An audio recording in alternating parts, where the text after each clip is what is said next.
Salut à tous! Je me suis dit, ces derniers jours, je suis quand même un peu moins présent sur TikTok et Instagram et je voulais simplement vous expliquer pourquoi.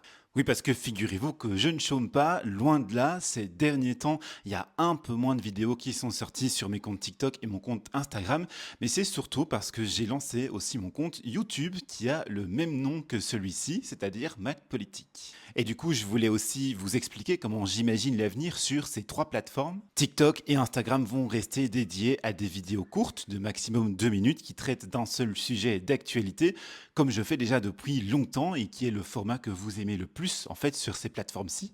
Sur YouTube, chaque fin de semaine, soit le dimanche, soit le lundi, si j'ai été en tournage le dimanche, vous retrouverez un condensé de l'actualité politique qui s'appelle les Belges Actu. Ça ne sera pas simplement une simple répétition des vidéos que j'ai faites dans la semaine sur Instagram et sur TikTok. Il y aura aussi évidemment des ajouts de toute l'actualité que je n'aurais pas eu l'occasion de traiter dans ces vidéos-là.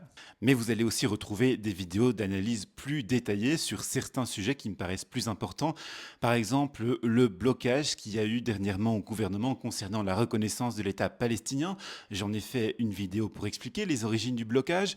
J'ai fait pareil aussi sur l'affaire Didier Reynders et puis j'ai fait aussi une réflexion sur les scandales qui ont touché l'EMR cette année. Tout ça, vous le retrouvez sur mon compte YouTube. C'est sur YouTube aussi que sortiront maintenant mes visites dans les différents partis. À la fin du mois d'août, il y a eu Écolo. Le week-end dernier, il y a eu le Parti Socialiste. Et puis, je peux vous dire déjà que samedi, je serai à Manifesta, j'irai voir le PTB. Et dimanche, je serai au MR avec eux à Walibi.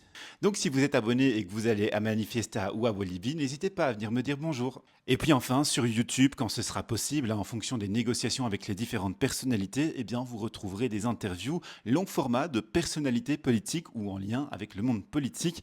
Il y a déjà eu celle de Ludivine de Magnanville et je peux déjà vous dire que vendredi, c'est avec Sophie Rohoni, la présidente de Défi, que je vais tourner.